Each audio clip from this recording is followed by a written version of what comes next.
To this edition of the Primetime Newscast in the English language on Canal International. We begin with the top stories.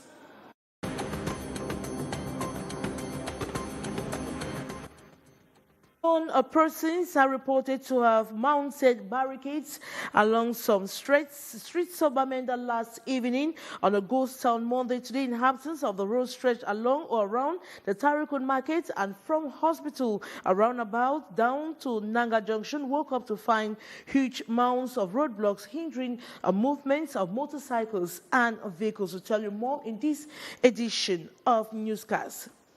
And workers of the Cameroon textile company SICAM are on strike after enduring 30 months without receiving their salaries. The workers are also raising concerns about the lack of social security benefits.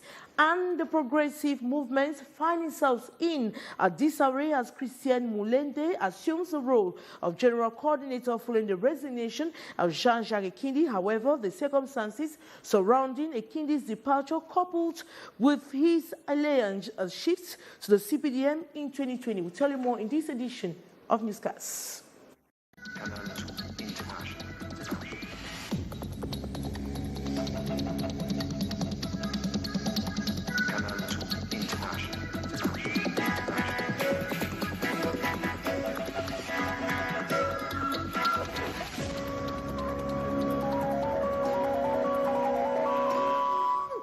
Good evening once more.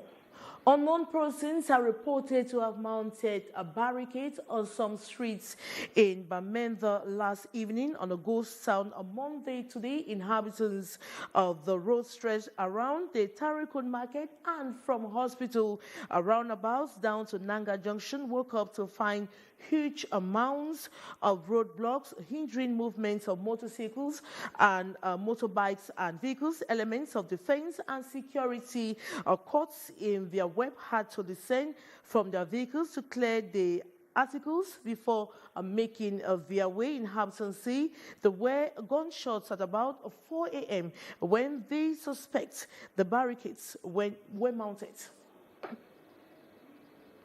At least 4 separatist fighters have been killed over the weekend in 2 separate locations in Ndop-Gokitinja, a northwest region of Cameroon.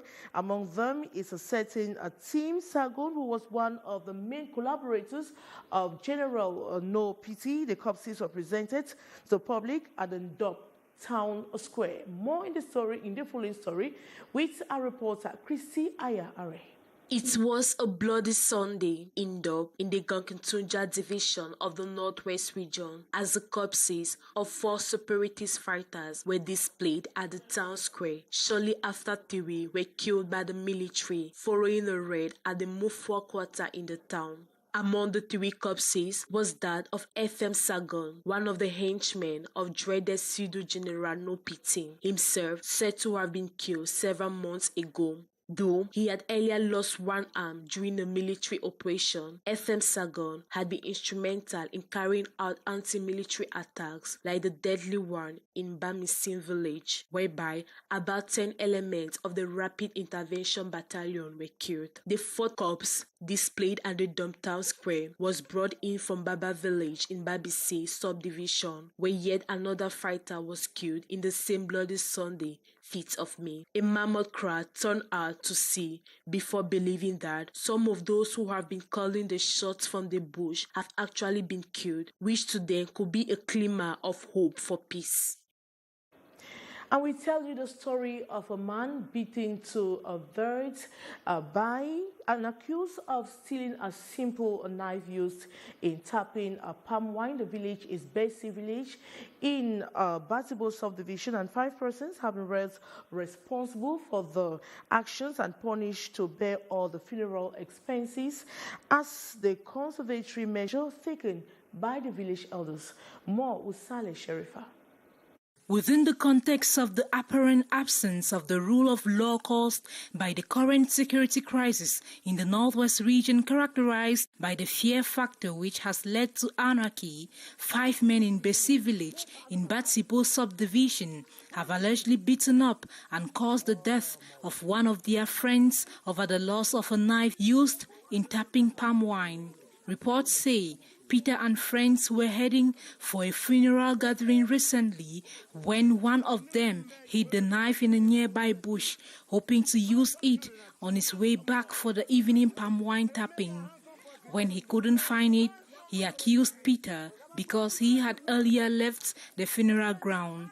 In the course of the argument, one of Peter's relatives offered another knife in replacement, but that did not stop the owner from rallying the others, who beat up Peter mercilessly, tied him up, and abandoned him in a room where he died later. Faced with the anti-regular government activities of armed groups, elders of the village had no option than to hand down what could be described as customary law punishment to the presumed murderers, beginning with the washing of the corpse to the shouldering of the rest of the funeral expenses. Suspecting that they could have acted under the influence of drugs and other forms of narcotics, the verdicts from the elders disband the group of friends and stop them from setting foot at their usual meeting points, ordering each of them to return to their original family compound. And workers of the Cameroon textile company SICAM are still on strike after enduring 13 months without receiving their salaries. The workers are also raising concerns about the lack of social security benefits despite promises made during previous strikes. No concrete actions have been taken. Chrissy Ayare with more. Dressed in black, these workers of Cameroon textile company SICAM still go on strike for 13 months without salaries. At the factory gate, they voice their grievances. The last time we went on strike, the administrative authority made us to understand that the director have heard our recommendation. They gave us this document to show that everything will be amended before the 30th of April.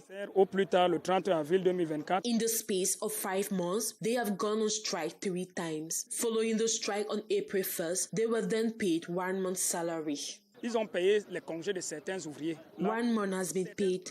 Some workers received their holiday benefit, while others did not. Added to the claims of unpaid salaries these workers hold, they have been deprived of numerous social security benefits, like retirement benefit. Comment vous pouvez croire que moi, un retraité, is it normal? I've been on retirement.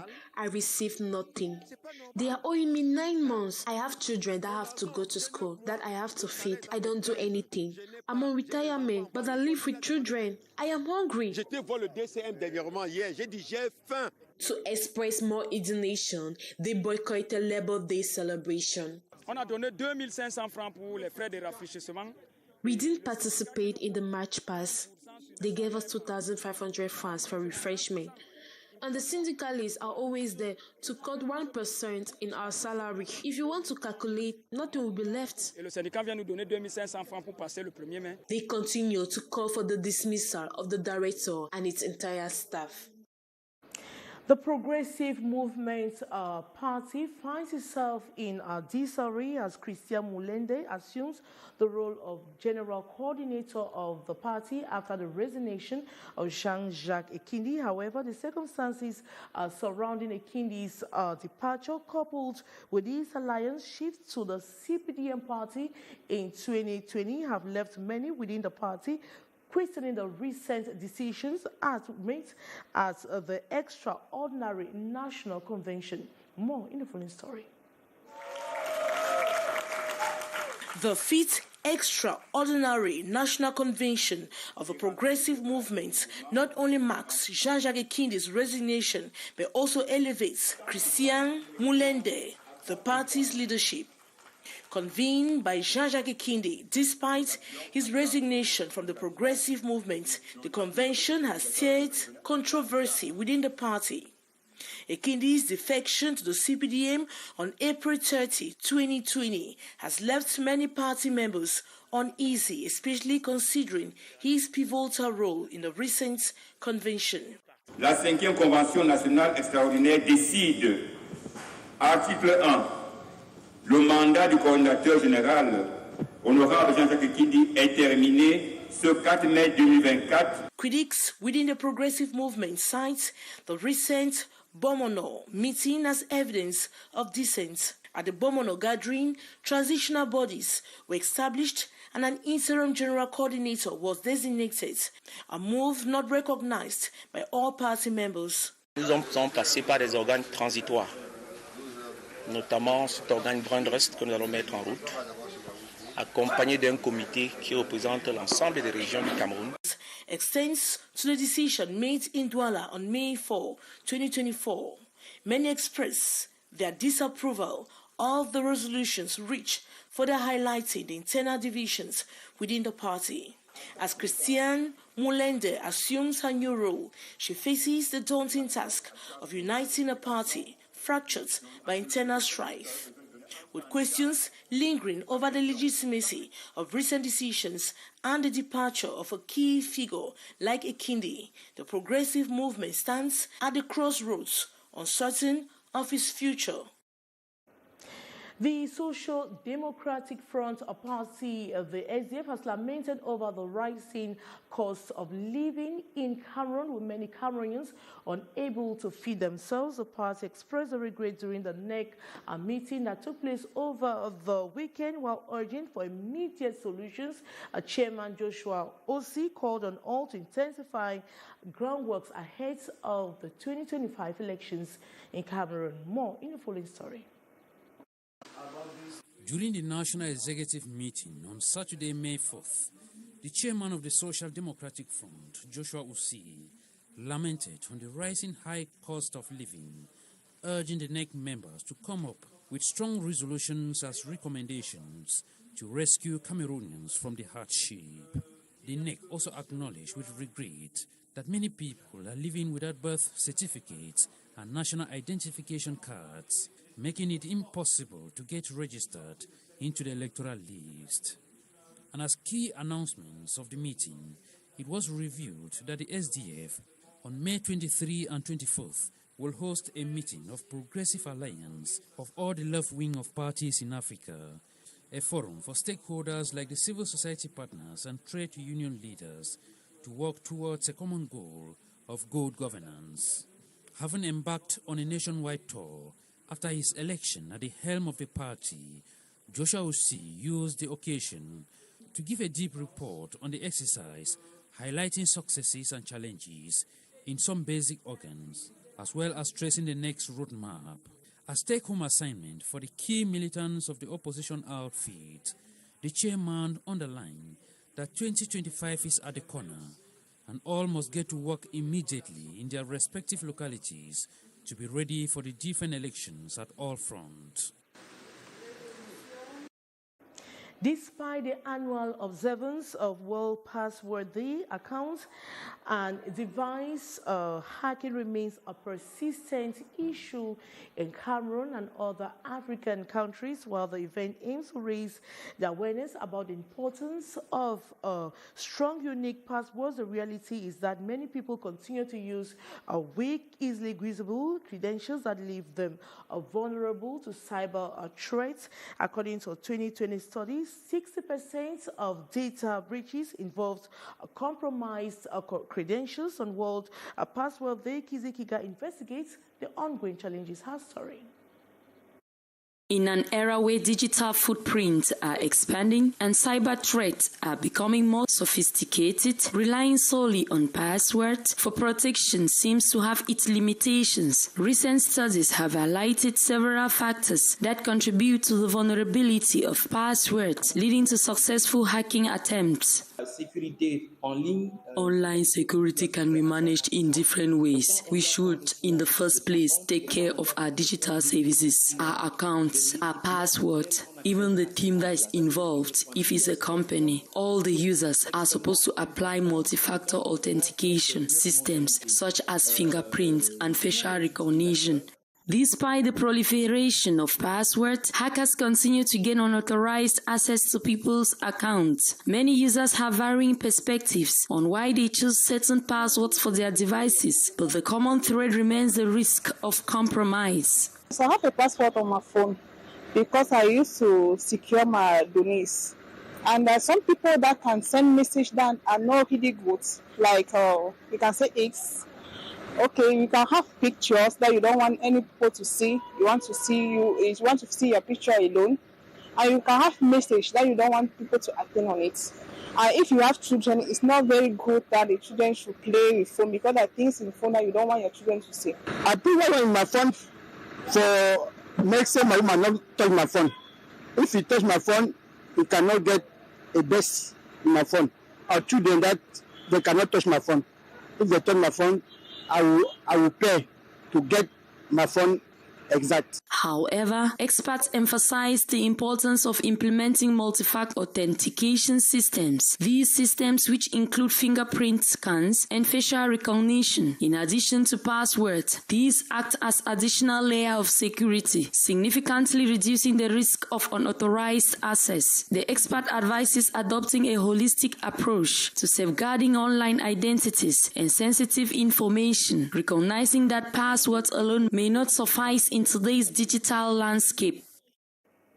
In a bid to combat pressing environmental challenges plaguing forest communities in Cliquez Ocean Division, a workshop convened by Greenpeace Africa saw a unified front emerge, spearheaded by community leaders committed to sustainable practices. More in the full story.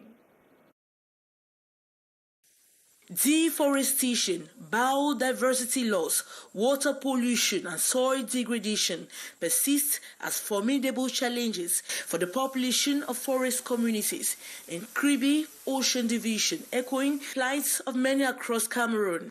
However, amidst these adversities, a recent workshop provided a pregnant platform for affected communities to voice their concerns and diverse strategies for combating the environmental and social issues afflicting their livelihoods. A lot of extractive industries in Cameroon, and range from logging to gold mining, and this also has impact, to the communities. And so the whole idea is actually bringing the impacted communities to this area, just to hear what they're actually going through, so that at the end we'll be able to propose to the government, possible solutions which could actually be, done to these communities.